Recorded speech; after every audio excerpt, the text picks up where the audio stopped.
Saka zviri kurwadza chii izvezvi?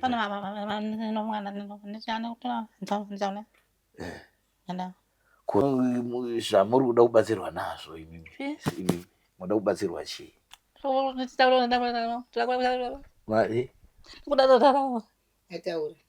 Muda kutaura? Aiwa, ndiri kuzvinzwa.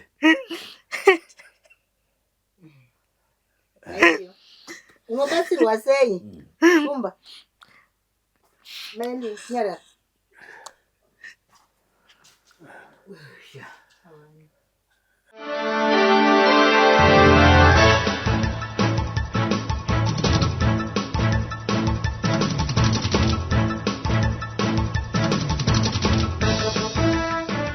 Kuchingamidza kwatiri kuita vatariri veSly Media TV, pano tinokupa nyaya dzakasiyana siyana dzinenge dzichiitika munharaunda dzatigere. Zita ndinonzi Simba raShe kwazvidza kana kuti Mukanya. Mukufamba kwatinoita munharaunda dzakasiyana siyana tinosangana nematambudziko akawanda wanda. Mamwe achona anenge achida vana mazvikokota vanenge vachiziva kuti dambudziko iri kuti risvike pariri chii chinenge chakaitika. Rimwewo rinenge chida kuti imi sevatarisi nevamwe vanobatsira munge muchipindira muchibatsira mhuri idzi dzinenge dzine matambudziko akasiyana siyana. Nhasi uno tiri kunzvimbo yeChabwino uko kwatasangana naMuzvare Nyawasha vane dambudziko ravo ravanaro. Regai nditi musangane navo, mukurukure navo, vatsanangure zviri kuvabata bata pavari muupenyu hwavo uyezve muraramo yavo. Tinokugamuchirai pano paSly Media TV. Sanganai nevateereri nevatariri veTV yedu, muachingamidze. Aiwa, maita basa. Tinotenda. Ine ndinoitwa Sara Nyawasha, kumusha kwangu kuZumba. Ndine dambudziko rangu remunin'ina wangu. Dambudziko rakauya mumashure 2018. Pakafa mwana wehanzvadzi yangu, akafa asingakwanisi kutaura. Saka tazouya kubva kunorasa mwana wehanzvadzi yangu 2018 muri musi wa17, achazva 17 tichifa tauya kuno. Saka ndanditori nemuroora wangu pano. Muroora wangu akabva auya kunotorwa nemurume wake vachibva vadzokera kuHarare. Saka ndopaakazondifonera uri usiku akati iwe kuma11 akati iwe Patricia ari kurwara South Africa. Ndikati nei? Zvikanzi handizivi, ndafonerwa newana wake. Saka ndikati alright, togozoona kana kwachena. Asi atonzi aenda kuhospital. Ndikati alright. Saka pakachizonzi angaende iko kundiani. Ndikati imi baba waje muri munhu wemurume, ine handikwanise kuti ndite sei ndiende, ndinongosvika iko kundochema. Saka chandiendaendera hapana. Saka uyu ndokutaurawo naye, maili kana wapora uya kuno munin'ina, tinozoona tiri pamwe chete. Saka maili iyo ndopakati ndiri kusi mai guru ndinouya.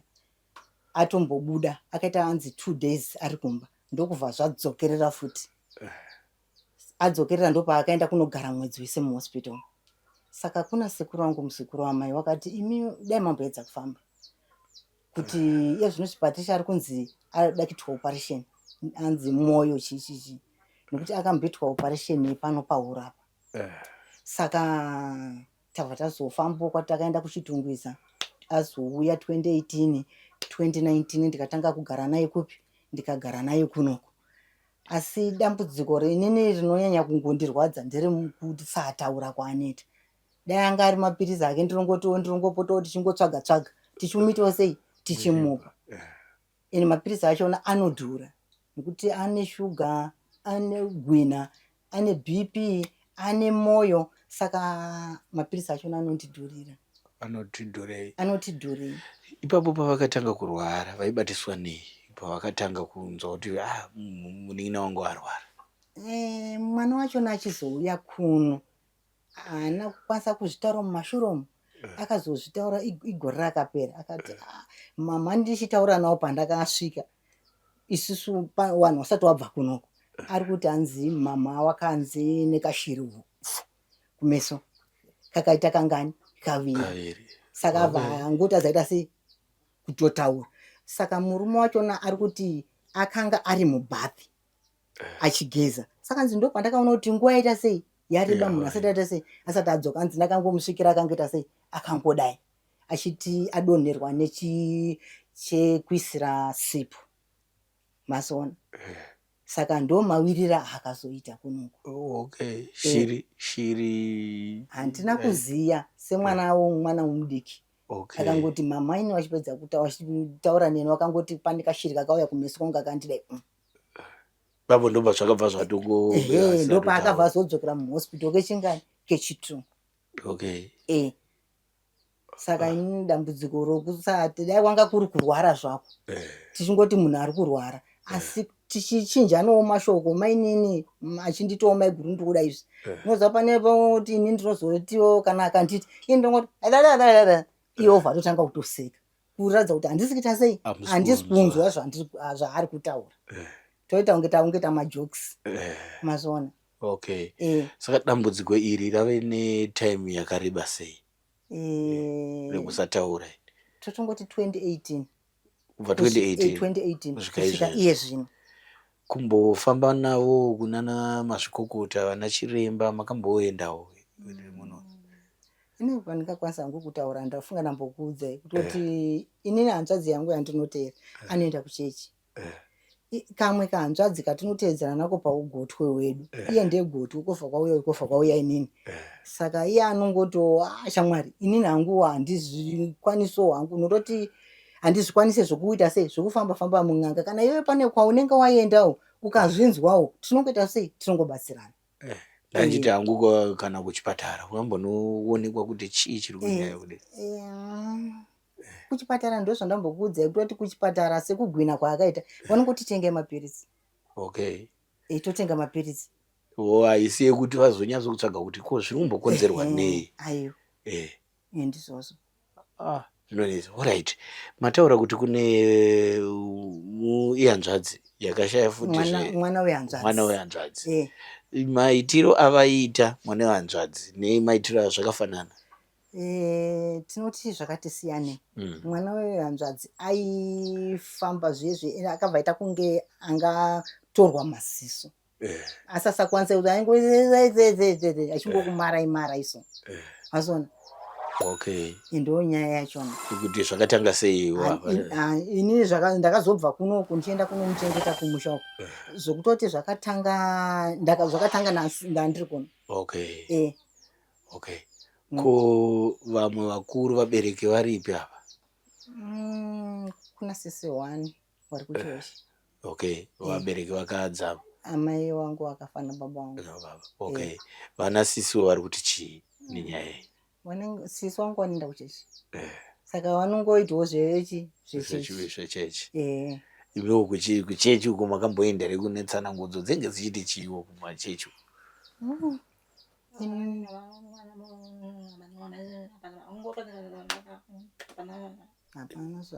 Zvinonetsa zvazvinoita manjeka wekuchechi dzimwe nguva unovhwa kuti wana wake wari kupi handiti ufunga pane mumwe pandakamboenda akatapinda nako wana wake wari kupi ndikati wana wake anogara South Africa ane wana 2 vasikana zvikanzi vanogara South Africa. Saka vakabva handiti zvingaita here kuti mutipe $70 tiende kunorasirira mhepo iri papa kwamutoko. Inini $70 yachona ndo yandaenda tumirwo dzimwe nguva yemapirizi madhezi achona iwayo. Ndikati ini nangu handiwani nokuti panenge ndikatenga mapirizi e46 angachiita 46 madhezi achona iyayo panosare iye anenge achida kudya.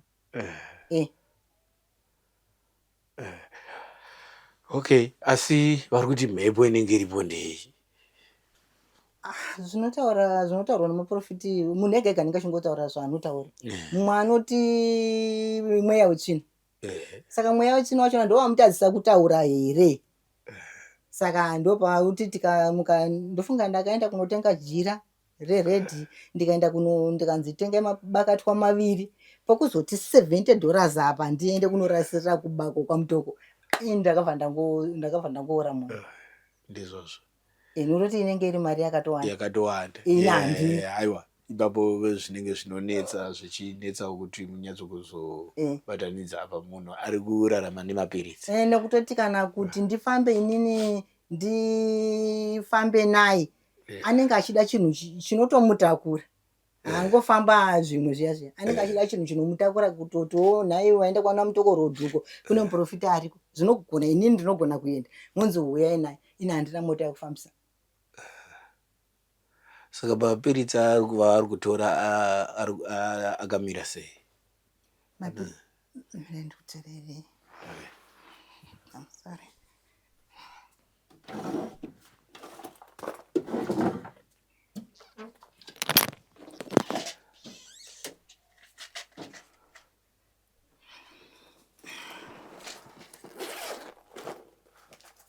Yes. Okay. Ayani kachinzi ndeyei? Iri nonzi ndere BP. Oye BP. Okay. Aya handiziye. Nini akangotengwa neiri. Ndo akanenge akataurwa nana chiremba acho dai. Akatonyorwa pabhuku. Nditori nebhuku racho. Okay. Iyi ndo inonzi Sly Media ndachataura kuti anozvimba roko. Ndaripe shumba roko rinozvimba. Iri ndo rinozvimba. Noti akambostroka. Okay. Okay. Akambostroka. Saka iri rinodhirena mvura iyi. Iri ndere shuga iri. Iri ndo rimwe chete remunhu. Kozoti iri ndo rekugwina rachona iri. Okay. Munongomupa pano ndinomupa 2 makuseni 2 manheru. Saka nekufamba kwenguva takazongoti atadi kumbomadzikisa. Ndokufa takumpa 1 manheru 1 masikati. Okay. Amino reshuga rachona shumba reshuga ndo iri reshuga. Okay. Ayo anenge akazvimiririrawo. Iriwo rinenge rakazvimiririrawo. Iriwo rinenge rakazvimiririrawo kutoperawo. Iri rinenge rakamira rakadai. Iri rakadai. Saka pamwe chete anenge ari 6 types dzema dzichirapa zvakasiyana siyana. Dzichirapa zvakasiyana. Saka ese anoita mari ya. Iyo zvinezvi patikorufarira $37. Ese ari 6 types dai. Saka munotenga after every mangwana chaicho. Iri ndere kutonwa nhasi manheru. Okay. Iri ndere kutonwa nhasi manheru ratopera. Saka kuratidza kuti mangwana manheru. Saka ndida kuenda kutauni kunomutsvagira. Okay. Anopedza how long? Yeah, mningi matsvaga. Okay. Pamwedzi wega 37. Okay. Yeah. Asi mimi muchiona munenge muri kufunga kuti chii mafungiro enyuwo imimi semunhu mukuru? Ini nangu rega ndikutaurire. Zvakamboitika munin'ina wangu uyu. Akambonge asiya basa. Kungofunga. Ndizvo. Saka ndokubva aisa zvinhu zvake pana malaicha. Zvinhu zvake zvakanga atenga zvese. Malaicha uye akaba zvinhu zvese. Ndokubva ataura futi nemurungu wake. Asika munongoziva murungu anenge dzimwe nguva anenge ane mumwe munhu. Atifana kupinda papi? Pabasa. Handiti iwewe ndokubva wazodzoka futi. Inini papo ndinogara ndakana nemwana wacho ndakambomuti aone kuti hapana kuchena here. Pamwe zvinhu zvakatotsvagirwa uye uchinzi chimbodzoka kumba. Pamwe handizivi kana kuri pamwe kuroro kwaMwari handizivi. Auchasvika. It's okay mama. Iko zvino mhuri yeZimbabwe inenge ichikuonai. Taurai zviri apa penyu zvamunoda kubatsirwa nazvo kuti chingava chinyanya kukushungurudzai chamunoda kuti vanokubatsirai vanenge vachikuonai pachivhitivhiti vakubatsirei nazvo. Ini kutaura chokwadi ndinoda kungobatsirwa kutongoti ndingokwanisawo kutaura nemunin'ina wangu tichingopindura nawo. Ndo zvandingatongotaura kutaura chokwadi. Hakuna zvimwe zvese kana akanzi ari wangongomuti munin'ina wewe mbosarawo panoda kudai anokwanisa kukutaura. Vanhu vakasvika panapa kana ukada kutenga kobhura wonzi uyu kone email wapa munhu kobhura seiko iwe haumuziye. Handiti dai anga achikwanisa kutaura unoti aiwa ndazotora nyama ndikapa munhu ati anonzi mainhingi ngonzi uyu usapote uchipa vanhu zvinhu hatizonzwisisa. Oti all right nekuita kunge kakira sei kakutogumbuka. apa mimi kuti munyatsokunzwa kuti ko chii chiri kunetsa, zviri kurwadza chii, zvimwe zviri kuitika chii, zvamuri kuona chii, hamukwanisi kukomuniketa naizvozvo.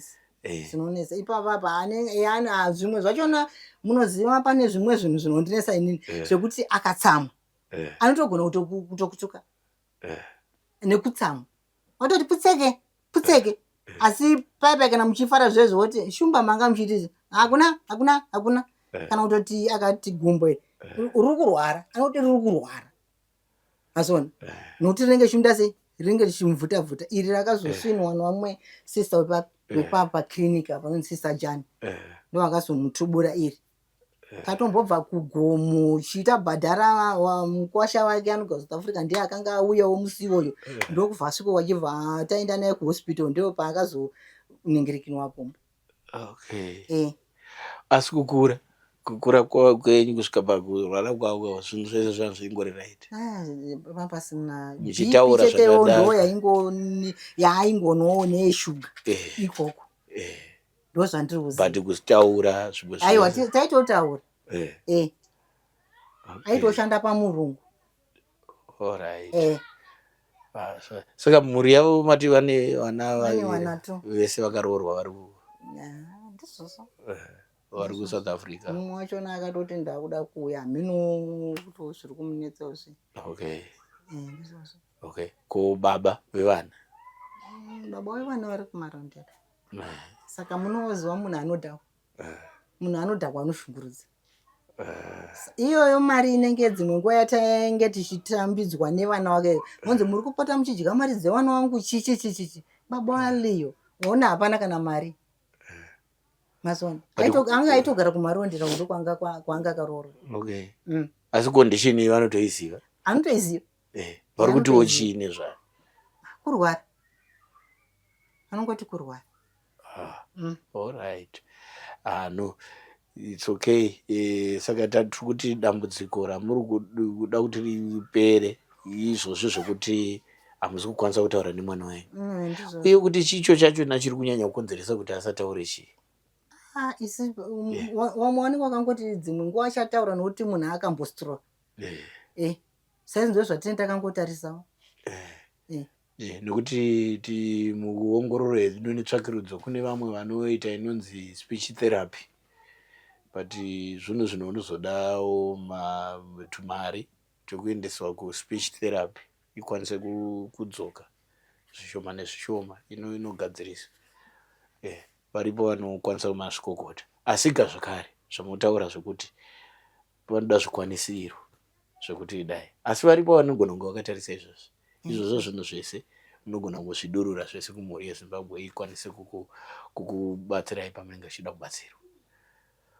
Ini ndaingoda kungobatsirwawo kutiwo mhuri yeZimbabwe Munin'ina wangu kana pano anokwanisawo kumubatsirawo pamwe miri wake ungadzokedzekewo amen pamwe tine chingoti shuga pamwe haizi shuga zviriko zvakangowanda zvatingangotiwo wedu ndinobva ndashaya yangu kuti ndingati taura chokwadi.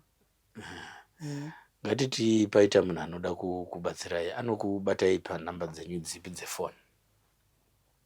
Inini nhamba dzangu dzefoni ka ndanzwa mai kwamasvika kwaTembo wachiti mai musindabvira kudhara ndichikufonere asi foni yangu yanga itori on saka but mugona ngoti panhamba dzacho dzangu dzachona dzamaishinga munadzo dzamaishingi hando dzitori nani dzangu i0775 0775 030 110 zvakare 0775 030 110 no zvakanaka. Asi imi manje muri kurarama sei kuti mukwanise kuriritira munin'ina wanyu asi kunzwa zvakanaka? Nyaya iripo ndeyekuti uyu akanga ane zvinhu zvake kumarondera akanga atenga masofa ake mumashure mokudzokera futi kubasa ndokubva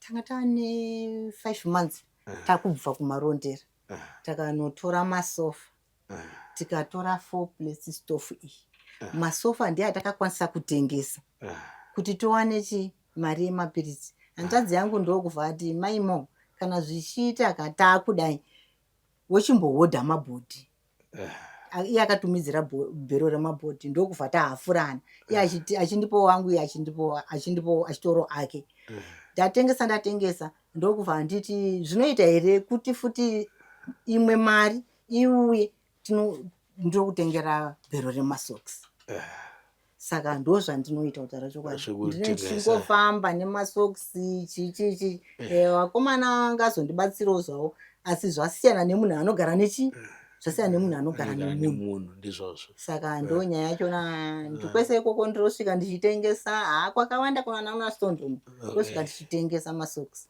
ndapuhwawo chibagepa ndapuhwawo witi zvichingodaro ndokuti muwane mari ndozotengesawo towana mari yemapiritsi. Aiwa ndinoimba ruzhinji rweZimbabwe ruri kuzvinzwira saka zviri kurwadza chii izvezvi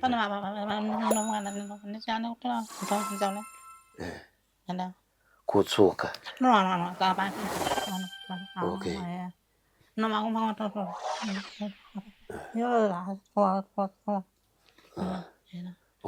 kukudya zvakanaka zvimwe zvese zvakanaka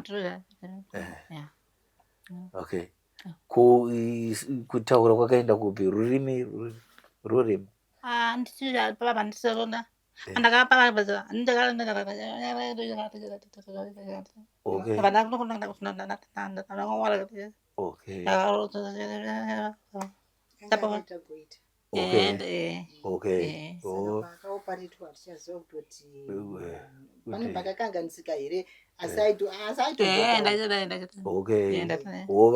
vakaoparetwa but after operation ndo pakapera here kana kuti zvanga zvagara kuzorwara kwaakaita ikoko kudona ikoko apa kuoparetwa kwaoparetwa ake tikatombochovha saka akabva azodona ndopaakabva aita kunge abatwa manzwere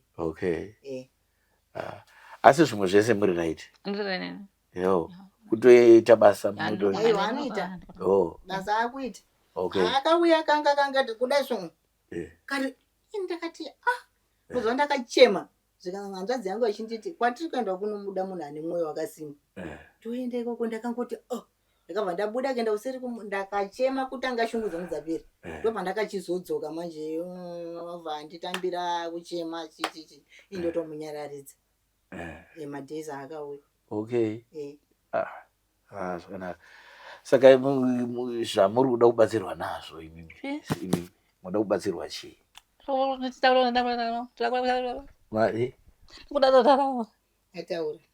muda kutaura aiwa ndiri kuzvinzwa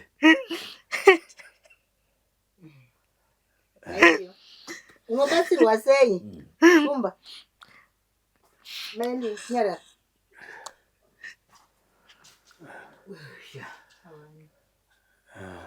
apa zvatotaura kuti 2018 19 20 21 22 23 24 6 years mavakangodai aiwa munoita zvakanaka ndinoziva vari kuona mazvikokota vatinoshanda navo vanenge vachitoonawo kuti dambudziko iri rakamira sei vanozviziva vanogona kubatai ndo nyaya yatanga tinayo pano paSlyMedia TV inyaya yamai vane munin'ina wavo asiri kukwanisa kutaura asi havachaziva kuti chii chiri kukonzeresa dambudziko iri uyezve nemagariro vari kuita basa rekutengesa kuti vakwanise kuwana mapiritsi nekuti munin'ina wavo anofanirwa kunge achitora mapiritsi aya on daily basis. Ndichiziva kuti muno pano paSlyMedia TV tine vakawanda vanositibatsira nezvinhu zvakawanda. Ndiyo mhuri yatinayo vana mazvikokota vanokwanisa speech therapy, vanokwanisa kunge vachiziva medical condition ina munin'ina wamai ava. Ndinokumbira kuti muvabate panhamba dzavataura idzi muchivakwanisa kutibatsira kana kutibata isusu veSlyMedia TV. Tinosvitsa zvamunenge munazvo, rubatsiro rwamunenge munarwo kumhuri iyi, uyezve tichitiwo vanoda kubatsira nedzimwe nzira dzisiri dzekurapa, dzena medical doctors kana kuti dzevamwe mazvikokota muzvipatara. Vamwe vanoziva dzimwe nzira dzinoita kuti mhuri iyi inge iwane rubatsiro. Makasununguka kutibata zvakare. Anokuonekai ndisimba raShezvidza chisangana mune zvimwe zvirongwa zvakasiyana siyana zvatichikupai isu pano paSlyMedia TV. Tosangana mazvirungu. Bye bye. Come to Raphael Signs, where we transform your everyday moments into extraordinary memories with our bespoke mug printing services. Whether you are looking to immortalize a cherished photo, celebrate a special occasion, or promote your brand with a personal touch, our high-quality custom printed mugs are the perfect solution, which are ideal for gifts and corporate giveaways. Choose Raphael Signs for your mug printing needs. Call us now on the number on your screen for a free quotation, or visit us at 91 Livingston Avenue, corner 8th Street, Shilo Building, Harare, Zimbabwe.